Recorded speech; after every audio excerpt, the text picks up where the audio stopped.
നമസ്കാരം. പ്രിയപ്പെട്ട പ്രേക്ഷകർക്ക് ടോപ്പ് 10ലേക്ക് സ്വാഗതം.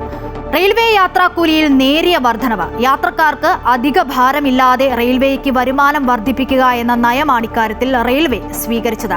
215 കിലോമീറ്ററിന് മുകളിലുള്ള യാത്രയ്ക്ക് വിവിധ ക്ലാസുകളിൽ 2 പൈസ വരെയാണ് നിരക്ക് വർധനവ്. തദ്ദേശ തെരഞ്ഞെടുപ്പ് വിജയം UDFന് നൽകുന്ന ഊർജ്ജം ചെറുതല്ല. വരുന്ന നിയമസഭാ തെരഞ്ഞെടുപ്പിനായി ഇപ്പോഴേ ഒരുങ്ങാനാണ് UDFന്റെ തീരുമാനം. സ്ഥാനാർത്ഥികളെ ഉടനെ തന്നെ പ്രഖ്യാപിച്ച് പ്രചാരണ രംഗത്തിറക്കി 10 വർഷത്തെ ഇടവേളയ്ക്ക് ശേഷം അധികാരത്തിൽ തിരിച്ചെത്താനുള്ള ശ്രമത്തിലാണ് UDF. സമഗ്രമായ വാർത്തയിലേക്ക് വരാം. ആദ്യം നോക്കാം ഇന്നത്തെ 10 പ്രധാനപ്പെട്ട വാർത്തകൾ.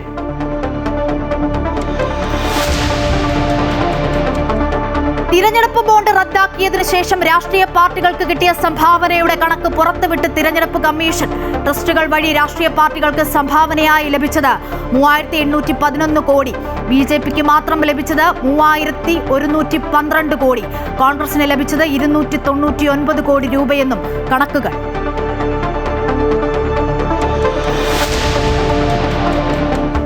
റെയിൽവേ യാത്രാ നിരക്കിൽ മാറ്റം. ജനറൽ ക്ലാസുകളിൽ 215 കിലോമീറ്ററിന് മുകളിലുള്ള യാത്രകൾക്ക് കിലോമീറ്ററിന് 1 പൈസ കൂട്ടി. സ്ലീപ്പർ AC ക്ലാസുകൾക്ക് 2 പൈസ വർദ്ധിക്കും. വെള്ളിയാഴ്ച മുതൽ പ്രാബല്യത്തിൽ. BBG റാംജി ബില്ലിന് അംഗീകാരം.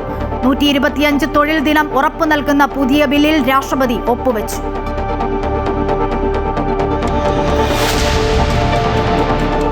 സംസ്ഥാനത്തെ തദ്ദേശ സ്ഥാപനങ്ങൾക്ക് ഇനി പുതിയ ഭരണാധികാരികൾ. കോർപ്പറേഷൻ, ഗ്രാമ, ബ്ലോക്ക്, ജില്ലാ പഞ്ചായത്തുകളിലെയും നഗരസഭകളിലെയും അംഗങ്ങൾ സത്യപ്രതിജ്ഞ ചെയ്തു. മേയർ, ചെയർപേഴ്സൺ തെരഞ്ഞെടുപ്പ് 26-ന്. പഞ്ചായത്ത് പ്രസിഡന്റ് തിരഞ്ഞെടുപ്പ് 27-ന്. തിരുവനന്തപുരം ജില്ലാ പഞ്ചായത്ത് പ്രസിഡന്റ് സ്ഥാനത്തേക്ക് V പ്രിയദർശിനിയെ നിർദ്ദേശിച്ച് CPM. തിരുവനന്തപുരത്തും കൊച്ചിയിലും മേയറിൽ തീരുമാനമായില്ല.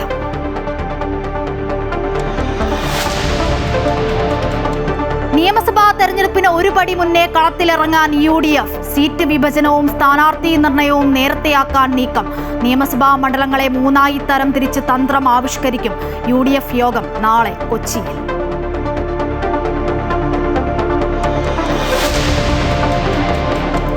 ശബരിമല വിമാനത്താവളം ഭൂമി ഏറ്റെടുക്കൽ വിജ്ഞാപനം റദ്ദാക്കി ഹൈക്കോടതി. ചെറുവള്ളി എസ്റ്റേറ്റിന്റെ ഭൂമി ഏറ്റെടുത്തതിന് ഹൈക്കോടതിയുടെ സ്റ്റേ.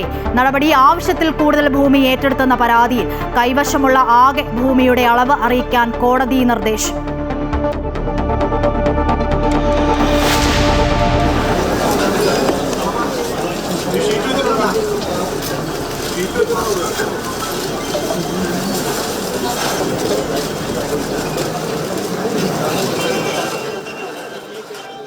നേരും നന്മയും ബാക്കിയാക്കി ശ്രീനിവാസൻ മടങ്ങി. സംസ്കാര ചടങ്ങുകൾ കൊച്ചി കണ്ടനാട്ടെ വീട്ടുവളപ്പിൽ നടത്തി. പ്രിയ നായകൻ അന്ത്യാഞ്ജലി അർപ്പിച്ച് മലയാള മനസ്സ്. ചിതയിൽ പേനയും പേപ്പറും സമർപ്പിച്ച് സത്യൻ അന്തിക്കാട്. വീട്ടിലെത്തി ആദരാഞ്ജലി അർപ്പിച്ച് തമിഴ് നടൻ സൂര്യയെ.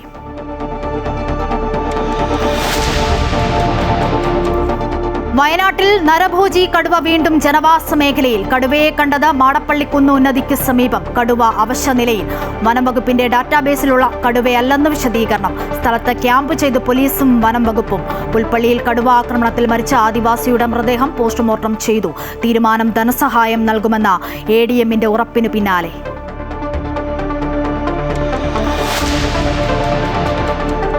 അണ്ടർ-19 ഏഷ്യ കപ്പ് ഫൈനലിൽ ഇന്ത്യക്ക് വൻ തോൽവി. പാകിസ്ഥാൻ കിരീടം. ഇന്ത്യയുടെ പരാജയം 191 റൺസിന്. Ashes നിലനിർത്തിയ Australia. 3-ാം ടെസ്റ്റിൽ ഇംഗ്ലണ്ടിനെ തകർത്തത് 82 റൺസിന്. പരമ്പരയിൽ ഓസീസ് 3-0 മുൻപിൽ.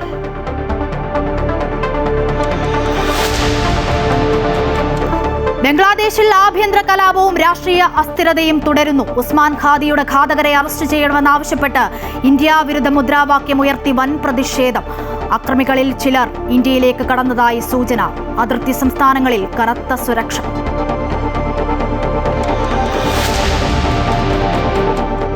Story of the day. പ്രായം മറന്ന് പാറുക്കുട്ടിയമ്മ പടികയറി.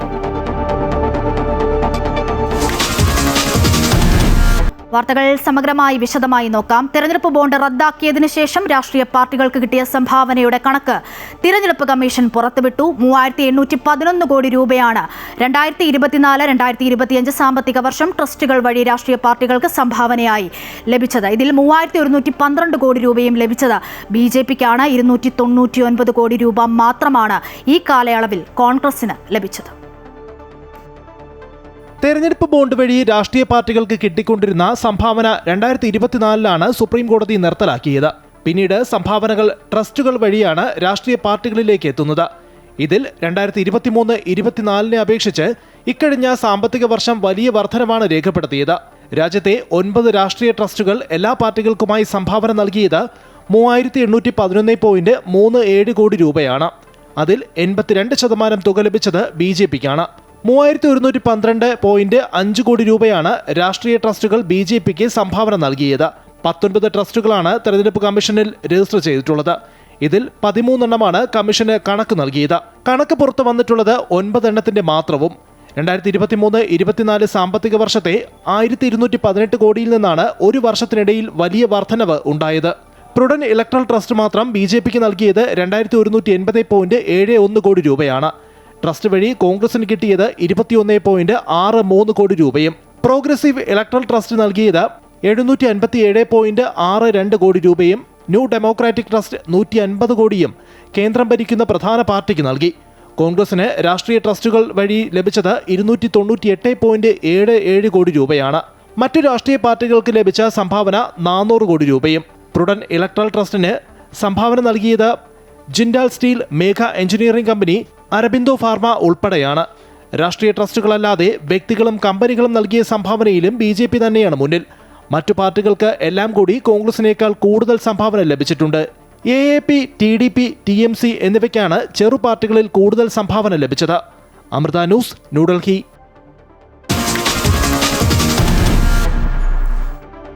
യാത്രാ നിരക്കുകൾ പരിഷ്കരിച്ച് റെയിൽവേ. 26 മുതൽ ദീർഘദൂര യാത്രകൾക്ക് ചെറിയ വർധന.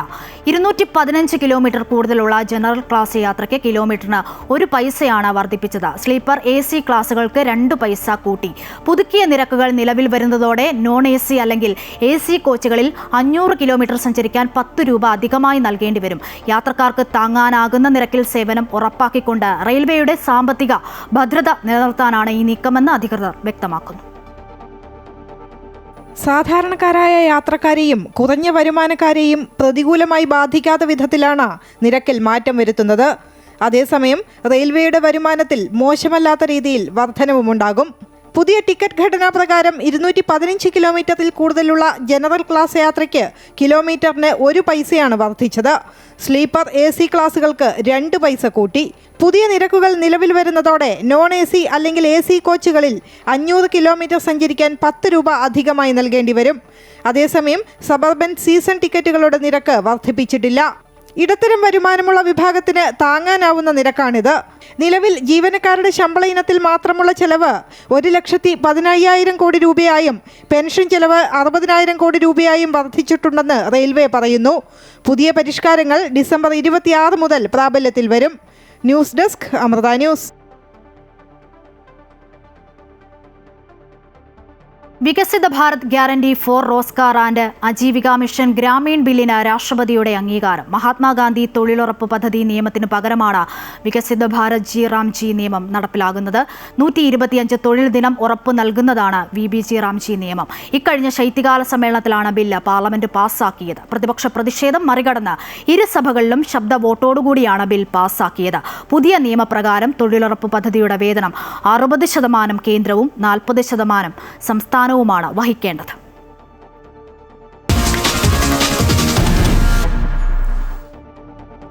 തിരുവനന്തപുരം നഗരത്തിന് ഇനി പുതിയ ഭരണസമിതി. ചരിത്രത്തിൽ ആദ്യമായി തിരുവനന്തപുരം കോർപ്പറേഷൻ പിടിച്ചെടുത്ത BJP സത്യപ്രതിജ്ഞയ്ക്കെത്തിയത് കളർഫുള്ളായാണ്. ശ്രീ പത്മനാഭസ്വാമി ക്ഷേത്രവും പാളയം പള്ളിയും സന്ദർശിച്ചതിന് ശേഷമായിരുന്നു BJP അംഗങ്ങൾ സത്യപ്രതിജ്ഞയ്ക്ക് എത്തിയത്. എന്നാൽ സത്യപ്രതിജ്ഞ ചടങ്ങിന് ശേഷം BJP പ്രവർത്തകർ ഗണഗീതം പാടിയതിൽ പ്രതിപക്ഷം വിമർശനം ഉന്നയിച്ചു. അതേസമയം തിരുവനന്തപുരം കോർപ്പറേഷനിലെ മേയർ, ഡെപ്യൂട്ടി മേയർ ആരെന്ന സസ്പെൻസ് തുടരുകയാണ്. തിരുവനന്തപുരം കോർപ്പറേഷനിൽ വിജയിച്ച മുതിർന്ന അംഗം കോൺഗ്രസിന്റെ ക്ലീറ്റസ് ആണ് ആദ്യം സത്യപ്രതിജ്ഞ ചെയ്തത്. BJP councillor VV Rajesh, R Sreelekha അടക്കമുള്ളവരും സത്യപ്രതിജ്ഞ ചെയ്തു. ശ്രീ പത്മനാഭസ്വാമി ക്ഷേത്രവും പാളയം പള്ളിയും സന്ദർശിച്ച് രക്തസാക്ഷി മണ്ഡപത്തിൽ പുഷ്പാർച്ചനയ്ക്കും ശേഷമാണ് BJP അംഗങ്ങൾ സത്യപ്രതിജ്ഞയ്ക്കെത്തിയത്. മുദ്രാവാക്യം മുഴക്കിയാണ് BJP അംഗങ്ങളുടെ സത്യപ്രതിജ്ഞയെ പ്രവർത്തകർ വരവേറ്റത്.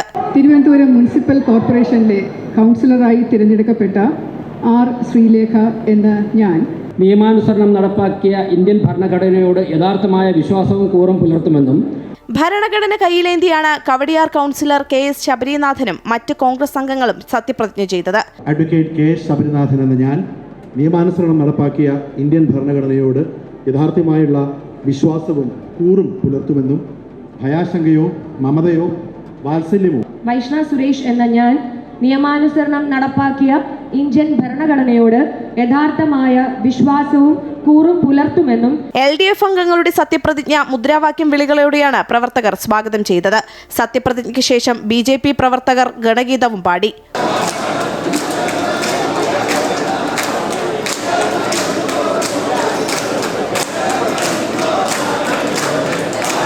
BJP കൗൺസിലർമാർ ഗണഗീതം പാടിയതിനെ CPM councillor advocate SP Deepak വിമർശിച്ചു. കൗൺസിൽ ഹാളിൽ ഈ പറയുന്ന സത്യപ്രതിജ്ഞ നടക്കുന്ന അധികാരത്തിലിരിക്കുന്ന ഹാളിനകത്ത് തന്നെ കയറിയിരുന്ന് ഗണഗീതം പാടുക എന്ന് പറഞ്ഞു കഴിഞ്ഞാൽ RSSും BJP ഉദ്ദേശിക്കുന്ന രൂപത്തിൽ തുടക്കം തന്നെ വർഗീയവൽക്കരിക്കുന്ന രൂപത്തിലേക്ക് കാര്യങ്ങളെത്തി എന്നുള്ളതാണ്.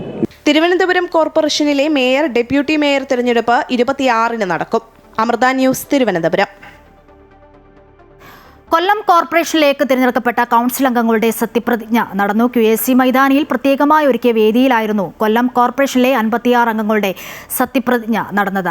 ഇടതു കോട്ടയാണ് കൊല്ലം എന്ന ചരിത്രം തിരുത്തിക്കുറിച്ചായിരുന്നു ഇത്തവണ UDF കൊല്ലം കോർപ്പറേഷൻ പിടിച്ചെടുത്തത്. 56 അംഗ കൊല്ലം കോർപ്പറേഷനിലേക്ക് തിരഞ്ഞെടുക്കപ്പെട്ട കൗൺസിൽ അംഗങ്ങൾ സത്യപ്രതിജ്ഞ ചെയ്തു. തങ്കശ്ശേരി ഡിവിഷനിൽ നിന്നും കോർപ്പറേഷനിലേക്ക് തിരഞ്ഞെടുക്കപ്പെട്ട മുതിർന്ന അംഗം കരുമാനിൽ ഉദയ സുകുമാരന് കളക്ടർ ദേവദാസ് ആദ്യം സത്യവാചകം ചൊല്ലിക്കൊടുത്തു. തുടർന്ന് ഡിവിഷൻ ക്രമത്തിൽ സത്യപ്രതിജ്ഞ ചെയ്യാനെത്തിയ അംഗങ്ങൾക്ക് ഉദയ സുകുമാരൻ സത്യവാചകം ചൊല്ലിക്കൊടുത്തു. 3 മുന്നണികളും വാദ്യമേളങ്ങളുടെ അകമ്പടിയോടെ പ്രകടനവുമായാണ് സത്യപ്രതിജ്ഞാ ചടങ്ങിനെത്തിയത്. 25 വർഷം തുടർച്ചയായി ഇടതുപക്ഷം ഭരിച്ച കോർപ്പറേഷനിൽ LDFന്റെ കുത്തക സീറ്റുകളടക്കം പിടിച്ചടക്കിയായിരുന്നു UDFന്റെ ചരിത്ര വിജയം. കാൽനൂറ്റാണ്ടിന്റെ ഇടതു തുടർഭരണം അവസാനിപ്പിച്ച കൊല്ലം കോർപ്പറേഷൻ UDF പിടിച്ചെടുത്തപ്പോൾ കഴിഞ്ഞ തവണത്തേക്കാൾ ഇരട്ടിയിലധികം നേട്ടമുണ്ടാക്കാൻ ഇത്തവണ UDFന് കഴിഞ്ഞു. 56 വാർഡുകളുള്ള കൊല്ലം കോർപ്പറേഷനിൽ UDF പിടിച്ചെടുത്തത് 27 വാർഡുകൾ. കഴിഞ്ഞ തവണ 10 സീറ്റുകൾ മാത്രമുണ്ടായിരുന്നിടത്താണ് UDF ഇത്തവണ മുന്നേറിയത്. കഴിഞ്ഞ തവണത്തെ 38 സീറ്റുകളിൽ നിന്നും LDF പകുതിയിൽ താഴെ സീറ്റുകളിലേക്ക് നിലംപതിച്ചു. LDFന് നേടാനായത് 16 കൗൺസിലർമാരെ മാത്രം. ഇടതിന്റെ മുതിർന്ന നേതാക്കളെ ഉൾപ്പെടെ തോൽപ്പിച്ച് BJPയും നേട്ടമുണ്ടാക്കി. 6-ൽ നിന്നും 12-ലേക്ക് BJPയും മുന്നേറി. കൊല്ലം കോർപ്പറേഷനിൽ UDF 27, LDF 16, NDA 12, SDPI 1 എന്നിങ്ങനെയാണ് കക്ഷിനില. ഇത്തവണ കൊല്ലം കോർപ്പറേഷനിലേക്ക് കേവല ഭൂരിപക്ഷമില്ലെങ്കിലും 27 അംഗങ്ങളുള്ള UDF AK ഹഫീസിനെയാണ് മേയറായി നിശ്ചയിച്ചിട്ടുള്ളത്. ഈ മാസം 26-ന് mayor, deputy mayor, standing committee അംഗങ്ങൾ എന്നിവരെ തിരഞ്ഞെടുക്കും. സത്യപ്രതിജ്ഞാ ചടങ്ങിന് ശേഷം ആദ്യ കൗൺസിൽ യോഗം കൊല്ലം കോർപ്പറേഷൻ കൗൺസിൽ ഹാളിൽ നടന്നു. അമൃത ന്യൂസ്, കൊല്ലം. തൃശൂർ, കൊച്ചി കോർപ്പറേഷനുകളിലും തിരഞ്ഞെടുക്കപ്പെട്ട അംഗങ്ങൾ സത്യപ്രതിജ്ഞ ചെയ്തു. തൃശൂർ കോർപ്പറേഷൻ ഹാളിൽ നടന്ന ചടങ്ങിൽ ജില്ലാ കളക്ടർ അർജുൻ പാണ്ഡ്യൻ കോർപ്പറേഷൻ കൗൺസിലറായി തിരഞ്ഞെടുക്കപ്പെട്ട മുതിർന്ന അംഗം ML റോസിക്ക് ആദ്യ സത്യവാചകം ചൊല്ലിക്കൊടുത്തു. കൊച്ചിയിൽ ജില്ലാ കളക്ടർ G പ്രിയങ്ക മുതിർന്ന അംഗമായ നിർമ്മല ടീച്ചർക്ക് ആദ്യ സത്യവാചകം ചൊല്ലിക്കൊടുത്തു. കൊച്ചിയിൽ മേയർ സീറ്റ് വനിതാ സംവരണമാണ്. ദീപ്തി മേരി വർഗീസ്, മിനിമോള്, ഷൈനി മാത്യു എന്നിവരാണ് മേയർ സാധ്യതാ പട്ടികയിൽ ഉള്ളത്. ലാലി ജെയിംസ് എന്ന ഞാൻ നിയമാനുസരണം നടപ്പിലാക്കിയ ഇന്ത്യൻ ഭരണഘടനയോട്. തൃശൂർ മേയർ സ്ഥാനത്തേക്ക് പ്രതീക്ഷയർപ്പിക്കുന്ന ലാലി ജെയിംസിന്റെ സത്യപ്രതിജ്ഞയാണ് ഏവരും ഉറ്റുനോക്കിയത്. ആകെ 56 അംഗങ്ങളാണ് തൃശൂർ കോർപ്പറേഷൻ കൗൺസിലുള്ളത്. കോർപ്പറേഷൻ ഹാളിൽ നടന്ന ചടങ്ങിൽ ജില്ലാ കളക്ടർ അർജുൻ പാണ്ഡ്യൻ കോർപ്പറേഷൻ കൗൺസിലറായി തെരഞ്ഞെടുക്കപ്പെട്ട മുതിർന്ന അംഗം ML റോസിക്ക് ആദ്യ സത്യവാചകം ചൊല്ലിക്കൊടുത്തു. തുടർന്ന് മുതിർന്ന അംഗം ബാക്കിയുള്ളവർക്ക് സത്യവാചകം ചൊല്ലിക്കൊടുത്തു. റവന്യൂ ഭവന നിർമ്മാണ വകുപ്പ് മന്ത്രി advocate K Rajan, P Balachandran MLA, മുൻ മേയർമാർ, മുൻ കൗൺസിലർമാർ, മറ്റ് ജനപ്രതിനിധികൾ തുടങ്ങിയവർ ചടങ്ങിൽ പങ്കെടുത്തു. തുടർന്ന് തെരഞ്ഞെടുക്കപ്പെട്ട കോർപ്പറേഷൻ കൗൺസിലർമാരുടെ പ്രഥമ യോഗം മുതിർന്ന കൗൺസിലറായ ML റോസിയുടെ അധ്യക്ഷതയിൽ കോർപ്പറേഷൻ ഹാളിൽ ചേർന്നു. മേയർ ആരാകും എന്ന ചർച്ചകൾ പുരോഗമിക്കുന്നതിനിടെ കൊച്ചി കോർപ്പറേഷനിലേക്കും തെരഞ്ഞെടുക്കപ്പെട്ട അംഗങ്ങൾ സത്യപ്രതിജ്ഞ ചെയ്തു. ജില്ലാ കളക്ടർ G പ്രിയങ്ക മുതിർന്ന അംഗമായ നിർമ്മല ടീച്ചർക്ക് ആദ്യ സത്യവാചകം ചൊല്ലിക്കൊടുത്തു.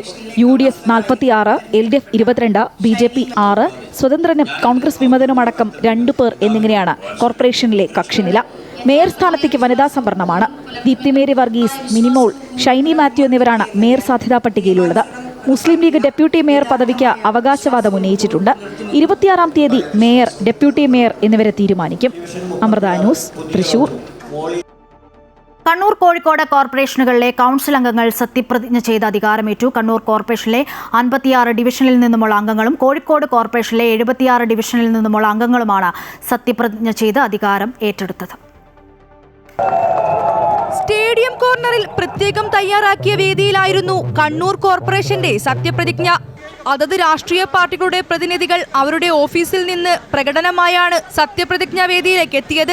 കോർപ്പറേഷനിലേക്ക് തിരഞ്ഞെടുക്കപ്പെട്ട മുതിർന്ന പ്രതിനിധിയായ UDFന്റെ PP ജമാലിന് ജില്ലാ കളക്ടർ അരുൺ K വിജയൻ ആദ്യം സത്യപ്രതിജ്ഞ ചൊല്ലിക്കൊടുത്തു. തുടർന്ന് അദ്ദേഹം മറ്റ് 55 അംഗങ്ങൾക്കും സത്യപ്രതിജ്ഞാ വാചകം ചൊല്ലിക്കൊടുത്തു.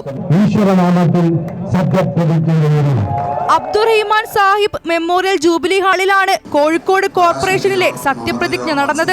35ാം ഡിവിഷനായ മാങ്കാവിൽ നിന്നും തെരഞ്ഞെടുക്കപ്പെട്ട UDF അംഗം മനക്കൽ ശശിയാണ് ആദ്യം സത്യപ്രതിജ്ഞ ചൊല്ലിയത്. ജില്ലാ കളക്ടർ സ്നേഹിൽ കുമാർ സിംഗ് സത്യവാചകം ചൊല്ലിക്കൊടുത്തു. തുടർന്ന് മറ്റ് 75 അംഗങ്ങൾക്ക് മനക്കൽ ശശി സത്യവാചകം ചൊല്ലിക്കൊടുത്തു. ചടങ്ങിൽ വിവിധ പാർട്ടികളിൽ നിന്നും നിരവധി നേതാക്കൾ പങ്കെടുത്തു. എന്റെ പരമാവധി കഴിവും അറിവും വിവേചന ശക്തിയും ഉപയോഗിച്ചുകൊണ്ടും നിർവഹിക്കുമെന്ന് ഈശ്വരനാമത്തിൽ സത്യപ്രതിജ്ഞ ചെയ്യുന്നു. UDF ഭരണം നിലനിർത്തിയ കണ്ണൂർ കോർപ്പറേഷനിൽ കോൺഗ്രസിന്റെ P ഇന്ദിരയാണ് മേയർ സ്ഥാനാർത്ഥി. പതിറ്റാണ്ടുകളായി ഭരണം തുടരുന്ന കോഴിക്കോട് കോർപ്പറേഷനിൽ ഇത്തവണ LDFന് കേവല ഭൂരിപക്ഷം ലഭിച്ചിട്ടില്ല. CPMന്റെ O സദാശിവനും കോൺഗ്രസിന്റെ SK അബൂബക്കറുമാണ് കോഴിക്കോട് മേയർ സ്ഥാനാർത്ഥികൾ. ഈ വരുന്ന 26-ന് തെരഞ്ഞെടുപ്പ് നടക്കും. അമൃത ന്യൂസ്, കോഴിക്കോട്.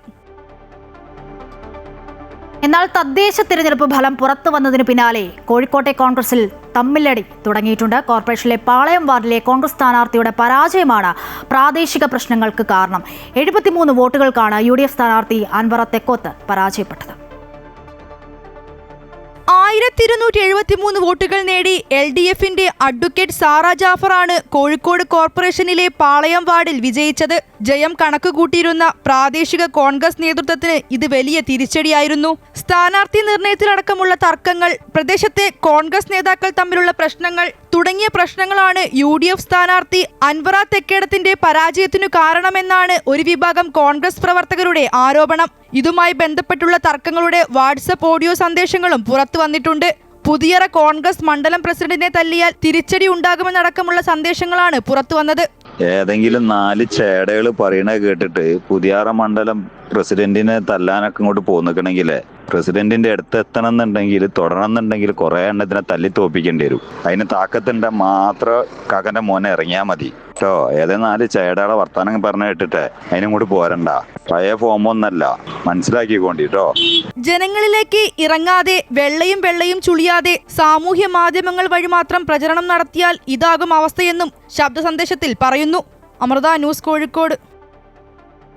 LDF ഭരണം നിലനിർത്തിയ തിരുവനന്തപുരം, കൊല്ലം ജില്ലാ പഞ്ചായത്തുകളിലും UDF ഭരണം നിലനിർത്തിയ പത്തനംതിട്ട ജില്ലാ പഞ്ചായത്തിലും അംഗങ്ങൾ സത്യപ്രതിജ്ഞ ചെയ്ത് അധികാരമേറ്റു.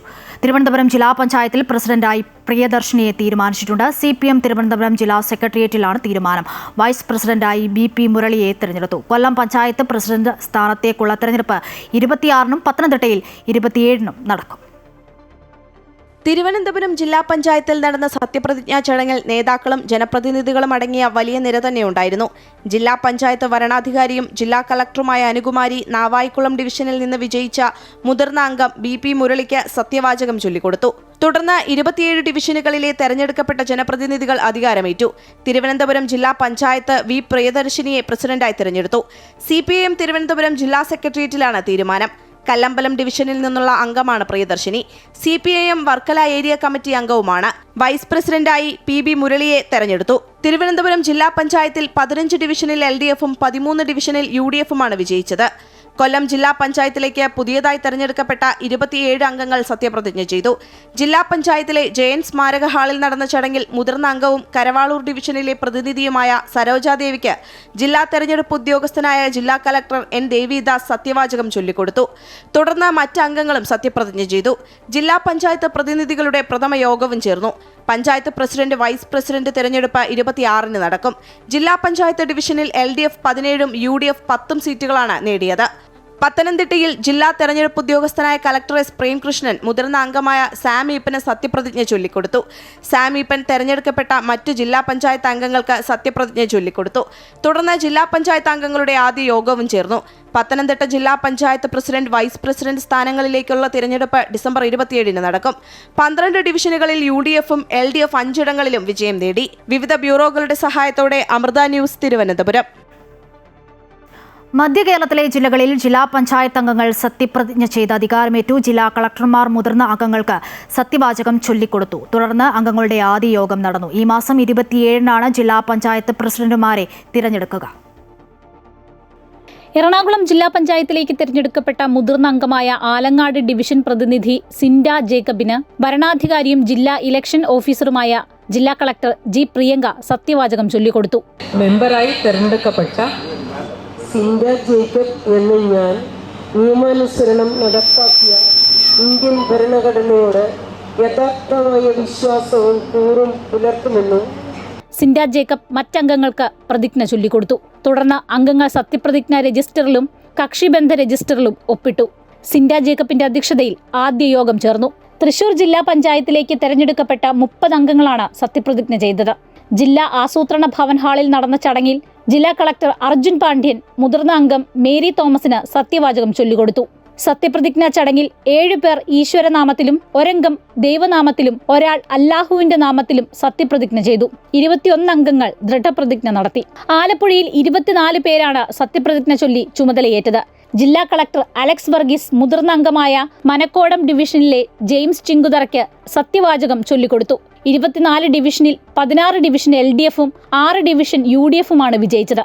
കോട്ടയം ജില്ലാ പഞ്ചായത്ത് ഓഡിറ്റോറിയത്തിൽ നടന്ന ചടങ്ങിൽ മുതിർന്ന അംഗം തോമസ് കുന്നപ്പള്ളിക്ക് വരണാധികാരിയായ ജില്ലാ കളക്ടർ ചേതൻ കുമാർ മീണ ആദ്യം സത്യവാചകം ചൊല്ലിക്കൊടുത്തു. Francis George MP, Thiruvanchoor Radhakrishnan MLA, additional ജില്ലാ മജിസ്ട്രേറ്റ് S. ശ്രീജിത്ത് തുടങ്ങിയവർ ചടങ്ങിൽ സന്നിഹിതരായിരുന്നു. ഇടുക്കി ജില്ലാ പഞ്ചായത്ത് ഹാളിൽ നടന്ന ചടങ്ങിൽ ജില്ലാ കളക്ടർ ദിനേശൻ ചെറുവാട്ട് മുതിർന്ന അംഗം ഷീല സ്റ്റീഫന് സത്യവാചകം ചൊല്ലിക്കൊടുത്തു.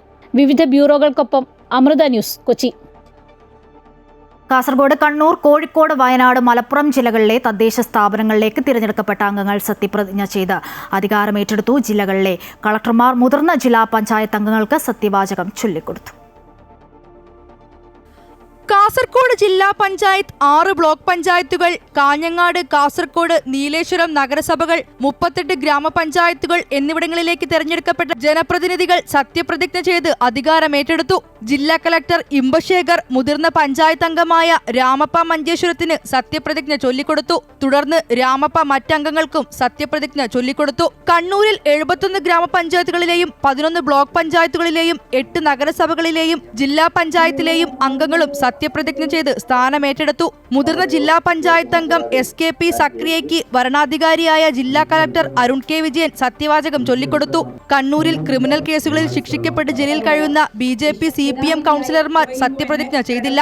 വയനാട് ജില്ലാ പഞ്ചായത്തിലേക്കും 3 നഗരസഭകളിലേക്കും 4 ബ്ലോക്ക് പഞ്ചായത്തുകളിലേക്കും 23 ഗ്രാമപഞ്ചായത്തുകളിലേക്കും തെരഞ്ഞെടുക്കപ്പെട്ട ജനപ്രതിനിധികളും സത്യപ്രതിജ്ഞ ചെയ്തു. മുതിർന്ന ജില്ലാ പഞ്ചായത്ത് അംഗമായ M. സുനിൽകുമാറിനാണ് വരണാധികാരി കൂടിയായ ജില്ലാ കളക്ടർ CR മേഘശ്രീ സത്യപ്രതിജ്ഞ ചൊല്ലിക്കൊടുത്തത്.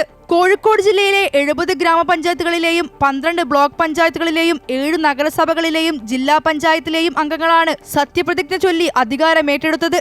ജില്ലാ കളക്ടർ സ്നേഹിൽ കുമാർ സിംഗ് മുതിർന്ന ജില്ലാ പഞ്ചായത്ത് അംഗമായ KP മുഹമ്മദ് അൻസിന് സത്യവാചകം ചൊല്ലിക്കൊടുത്തു. മലപ്പുറം ജില്ലയിലെ കാലാവധി ബാക്കി നിൽക്കുന്ന 2 ബ്ലോക്ക് പഞ്ചായത്തുകളും 5 ഗ്രാമപഞ്ചായത്തുകളും ഒഴികെയുള്ള സ്ഥാപനങ്ങളിലെ അംഗങ്ങളുടെ സത്യപ്രതിജ്ഞയും നടന്നു. മുതിർന്ന അംഗമായ തിരുനാവായ ഡിവിഷനിൽ നിന്നുള്ള ഷെരീഫാബി MP ജില്ലാ കളക്ടർ VR വിനോദ് സത്യവാചകം ചൊല്ലിക്കൊടുത്തു. പ്രതിപക്ഷമില്ലാതെയാണ് മലപ്പുറം ജില്ലാ പഞ്ചായത്ത് അംഗങ്ങൾ സത്യപ്രതിജ്ഞ ചെയ്തത്. ജില്ലാ പഞ്ചായത്ത് പ്രസിഡന്റ് തെരഞ്ഞെടുപ്പ് ഈ മാസം 27 നടക്കും. വിവിധ ബ്യൂറോകളുടെ സഹായത്തോടെ അമൃത ന്യൂസ്, കോഴിക്കോട്. കാസർഗോഡ് ദേലമ്പാടി പഞ്ചായത്തിൽ സത്യപ്രതിജ്ഞയിൽ ഒരുമിച്ച് മുദ്രാവാക്യം വിളിച്ച് UDFും BJPയും അടൂർ 13-ാം വാർഡിൽ മത്സരിച്ച സ്വതന്ത്ര സ്ഥാനാർത്ഥി രത്തൻ കുമാറിന്റെ സത്യപ്രതിജ്ഞ ചടങ്ങിലാണ് സംഭവം. രത്തൻ കുമാറിന് അഭിവാദ്യം അർപ്പിച്ച ഒരേ സമയം UDFും BJPയും മുദ്രാവാക്യം മുഴക്കി. പഞ്ചായത്തിൽ കോലി-ബി സഖ്യമുണ്ടെന്ന് നേരത്തെ തന്നെ ആക്ഷേപം ഉയർന്നിരുന്നു. UDFും NDAയും സ്ഥാനാർത്ഥികളെ പിൻവലിച്ച് സ്വതന്ത്ര സ്ഥാനാർത്ഥിയായ രത്തൻ കുമാറിന് പിന്തുണ നൽകിയിരുന്നു. LDFിനെ പരാജയപ്പെടുത്താനാണ് രത്തനെ സഖ്യ സ്ഥാനാർത്ഥിയാക്കിയത്. 1.5 വർഷം മുൻപ് CPMൽ നിന്നും പുറത്താക്കിയ ആളാണ് രത്തൻ കുമാർ.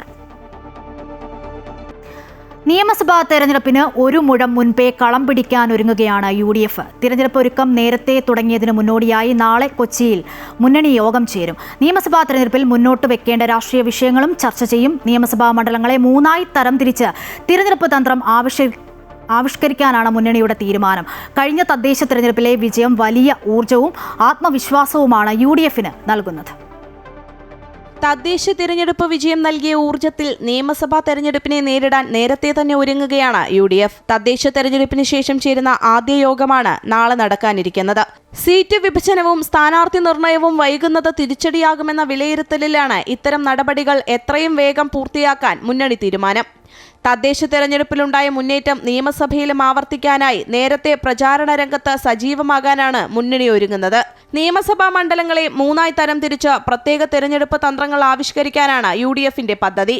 വിജയം ഉറപ്പുള്ള സീറ്റുകൾ, പിടിച്ചെടുക്കാൻ സാധിക്കുന്ന സീറ്റുകൾ, വിജയസാധ്യത കുറഞ്ഞ സീറ്റുകൾ എന്നിങ്ങനെയാണ് തരംതിരിച്ചിരിക്കുന്നത്. ഒരു മണ്ഡലത്തെയും അവഗണിക്കാതെയായിരിക്കും തെരഞ്ഞെടുപ്പ് തന്ത്രങ്ങൾ മെനയുക. വിജയസാധ്യത കണക്കിലെടുത്ത് പ്രമുഖരെ അടക്കം രംഗത്തിറക്കി കളം പിടിക്കാനാണ് മുന്നണിയുടെ തീരുമാനം. അമൃത ന്യൂസ്, തിരുവനന്തപുരം.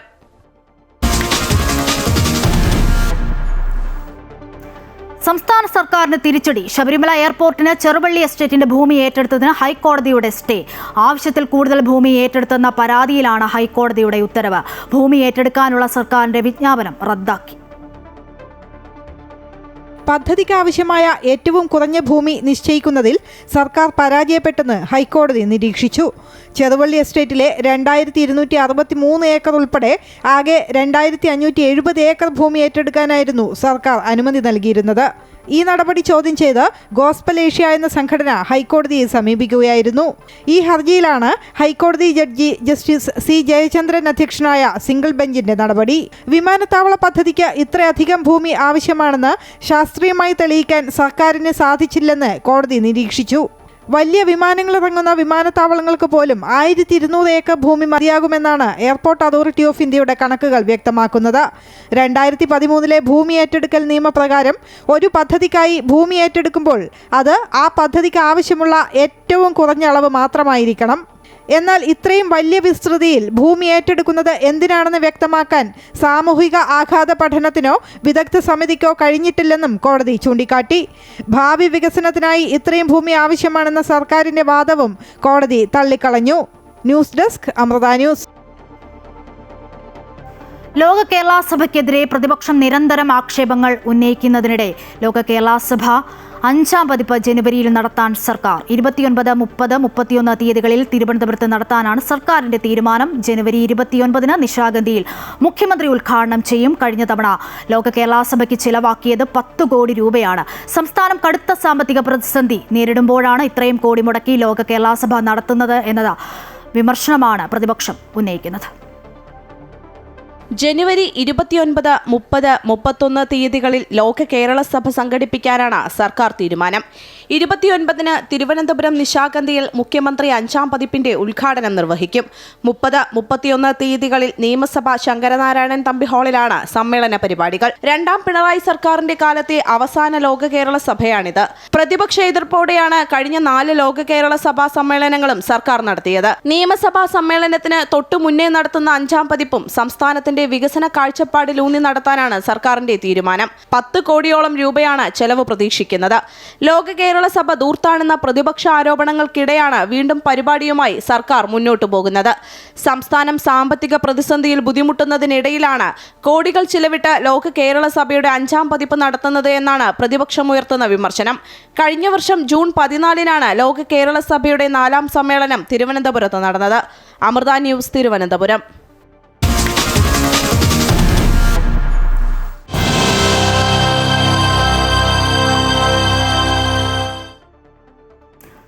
അഭ്രപാളികളിൽ വിസ്മയം തീർത്ത നടൻ ശ്രീനിവാസന് അന്ത്യയാത്രാമൊഴി. വൻ ജനാവലിയുടെ സാന്നിധ്യത്തിൽ ഔദ്യോഗിക ബഹുമതികളോടെ ഉദയം പേരൂർ കണ്ടനാട്ടെ വീട്ടുവളപ്പിലായിരുന്നു സംസ്കാരം. മക്കളായ വിനീതും ധ്യാനും അന്ത്യകർമ്മങ്ങൾ ചെയ്തു. ചിതയിൽ എരിയും മുൻപ് പ്രിയപ്പെട്ട ശ്രീനിക്ക് സത്യനന്തിക്കാട് പേപ്പറും പേനയും സമർപ്പിച്ചു. പേപ്പറിൽ എല്ലാവർക്കും നന്മകൾ നേരുന്നു എന്ന കുറിപ്പാണ് ഉണ്ടായിരുന്നത്.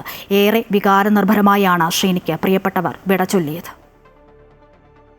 ശനിയാഴ്ച രാവിലെ ശ്രീനിവാസൻ എന്ന മലയാള സിനിമാ ലോകത്തെ അതുല്യ പ്രതിഭയുടെ നിര്യാണം സംഭവിച്ചതു മുതൽ അദ്ദേഹത്തെ ഒരു നോക്ക് കാണാൻ ആളുകളുടെ പ്രവാഹമായിരുന്നു. ഉദയംപേരൂർ കണ്ടനാട്ടെ അദ്ദേഹത്തിന്റെ വസതിയിലേക്കും എറണാകുളം ടൗൺ ഹാളിലേക്കും ജനം ഒഴുകിയെത്തി. രാഷ്ട്രീയ, സാമുദായിക, സാംസ്കാരിക, സിനിമാ മേഖലകളിലെ നിരവധി പ്രമുഖർ നേരിട്ടെത്തി അന്തിമോപചാരം അർപ്പിച്ചു. രാവിലെ 10-ന് സംസ്കാര ചടങ്ങുകൾ ആരംഭിക്കുവാനാണ് തീരുമാനിച്ചിരുന്നതെങ്കിലും അദ്ദേഹത്തെ ഒരു നോക്ക് കാണാനായി എത്തിയവരുടെ നിര നീണ്ടുപോയതിനാൽ സംസ്കാര ചടങ്ങുകൾ വൈകിയാണ് ആരംഭിച്ചത്. ഒടുവിൽ 11:30-യോടെ ആ അനശ്വര കലാകാരന്റെ ഭൗതികദേഹം ചിതയിലേക്കെടുക്കുമ്പോൾ അദ്ദേഹത്തെ സ്നേഹിച്ചിരുന്നവർ കണ്ണീരടക്കി ഉള്ളിൽ വിട ചൊല്ലി.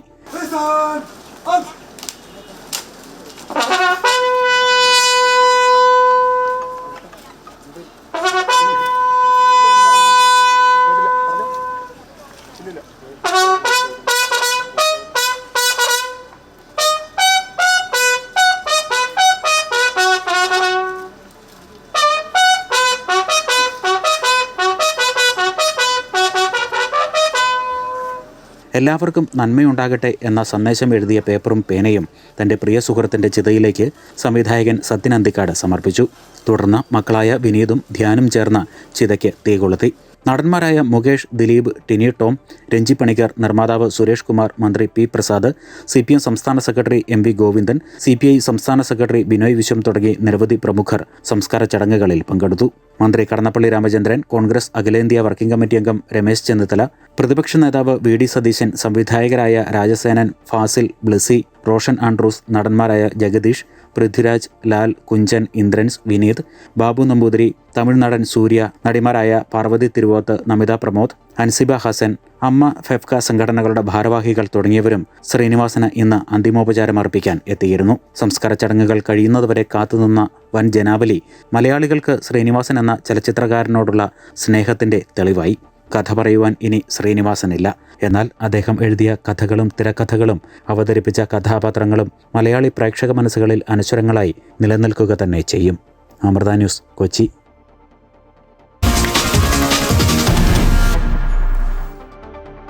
വയനാട് പുൽപ്പള്ളിയിൽ കടുവയുടെ ആക്രമണത്തിൽ ജീവൻ നഷ്ടമായ മാരന്റെ സംസ്കാര ചടങ്ങുകൾ ദേവർഗതയിലെ വീട്ടുവളപ്പിൽ പൂർത്തിയായി. ബന്ധുക്കളുടെ പ്രതിഷേധത്തെ തുടർന്ന് പോസ്റ്റ്മോർട്ടം നടപടികൾ വൈകിയിരുന്നു. അടിയന്തര ധനസഹായം ഉടൻ കൈമാറുമെന്നും അടുത്ത ദിവസം തന്നെ ജില്ലാ കളക്ടർ കുടുംബത്തെ കാണാനെത്തുമെന്നും നൽകിയ ഉറപ്പിനെ തുടർന്നാണ് പ്രതിഷേധം അവസാനിപ്പിച്ചത്. ഒരു രാത്രി നീണ്ട പ്രതിഷേധത്തിനൊടുവിലാണ് കടുവ ആക്രമണത്തിൽ കൊല്ലപ്പെട്ട മാരന്റെ പോസ്റ്റ്മോർട്ടം നടപടികളോട് കുടുംബം സഹകരിക്കാൻ തയ്യാറായത്. വനവകുപ്പ് പ്രഖ്യാപിച്ച അടിയന്തര ധനസഹായത്തിന്റെ ആദ്യ ഗഡു കൈമാറാത്തതും ജില്ലാ കളക്ടർ കുടുംബത്തെ സന്ദർശിക്കാതിരുന്നതുമാണ് ബന്ധുക്കളുടെ പ്രതിഷേധത്തിന് കാരണം.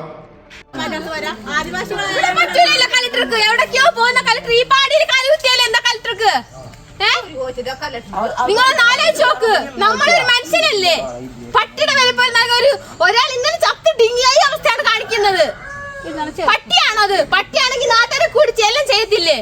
ഞങ്ങളുടെ സ്വന്തം വെളിച്ചത്തിലാണ് ഇവരിങ്ങനെ കാണിക്കുന്നത്. കളക്ടർ വേറെ ഇങ്ങോട്ട് വരട്ടെ. ഞങ്ങൾ ബോഡിക്ക് ഒപ്പിടണമെന്ന് പോകുന്നില്ല. വന്നാലേ ഞങ്ങൾ തീരുമാനിക്കത്തുള്ളൂ, അല്ലെങ്കിൽ ഇവിടെ ഒന്നും നടക്കൂല.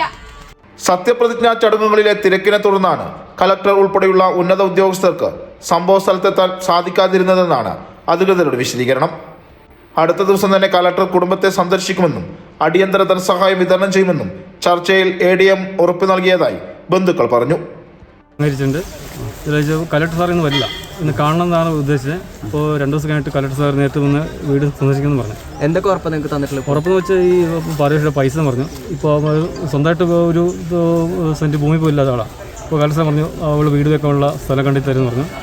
പിന്നെന്താ ഈ സർക്കാർ ജോലി താൽക്കാലികമോ എന്തോ സ്ഥിരമായിട്ടോ എന്താക്കി നടപടിയാക്കി തരുമെന്ന് പറഞ്ഞത്. ഇൻക്വസ്റ്റ് നടപടികൾ പൂർത്തിയാക്കി ബത്തേരി താലൂക്ക് ആശുപത്രിയിൽ നിന്നും 4 മണിയോടെയാണ് പോസ്റ്റ്മോർട്ടം നടപടികൾക്ക് ശേഷം മാരന്റെ മൃതദേഹം ബന്ധുക്കൾ ഏറ്റുവാങ്ങി ഉന്നതിയിലെത്തിച്ചത്.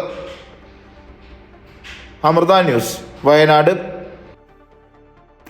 പുൽപ്പള്ളിയിലെ നരഭോജി കടുവയെ പിടികൂടാൻ നടപടി ആരംഭിച്ചിട്ടുണ്ടെന്നും സർക്കാരിന് ചെയ്യാൻ കഴിയുന്നതെല്ലാം സർക്കാർ ചെയ്യുമെന്നും മന്ത്രി AK ശശീന്ദ്രൻ. വ്യക്തികൾ നഷ്ടപരിഹാരം നൽകുന്നതുപോലെ സർക്കാരിന് നൽകാൻ കഴിയില്ല. നടപടിക്രമങ്ങൾ പാലിച്ചു മാത്രമേ നൽകാൻ കഴിയുകയുള്ളൂ. ജോലി നൽകുന്ന കാര്യം അന്വേഷിച്ച് റിപ്പോർട്ട് നൽകാൻ DFOയോട് ആവശ്യപ്പെട്ടിട്ടുണ്ടെന്നും മന്ത്രി കോഴിക്കോട് പറഞ്ഞു. വയനാട്ടിൽ നരഭോജി കടുവ വീണ്ടും ജനവാസ മേഖലയിൽ മാടപ്പള്ളിക്കുന്ന് ഉന്നതിക്ക് സമീപം കന്നാരം പുഴയോരത്താണ് കടുവയെ കണ്ടത്. കടുവ അവശ നിലയിലാണ്. നാട്ടുകാരും വനംവകുപ്പ് ജീവനക്കാരും കടുവയെ കണ്ടു. കേരള വനംവകുപ്പിന്റെ ഡാറ്റാബേസിലുള്ള കടുവയല്ലെന്ന് വനംവകുപ്പ് സ്ഥിരീകരിച്ചിട്ടുണ്ട്. പോലീസും വനംവകുപ്പ് അധികൃതരും സ്ഥലത്ത് ക്യാമ്പ് ചെയ്യുന്നു. കാസർഗോഡ് ഇരിയണ്ണിയിൽ ആശങ്കയുയർത്തി വീണ്ടും പുലിയിറങ്ങി വളർത്തുനായയെ കടിച്ചുകൊണ്ടുപോകുന്ന ദൃശ്യം CCTVയിൽ പതിഞ്ഞു. ഇരിയണ്ണി കുണിയേരിയിലാണ് സംഭവം. വെള്ളാട്ട് നാരായണന്റെയും ഓമനയുടെയും വീട്ടിലെ വളർത്തുനായയാണ് പുലി കടിച്ചുകൊണ്ടുപോയത്. വനംവകുപ്പ് അധികൃതരെ വിവരം അറിയിച്ചിട്ടുണ്ട്. അടുത്ത കാലത്തായി പുലി ഭീഷണിയുള്ള പ്രദേശമാണ് മുളിയാർ പഞ്ചായത്തിലെ ഇരിയണ്ണി. വീണ്ടും പുലി എത്തിയതോടെ ജനങ്ങളും ആശങ്കയിലാണ്.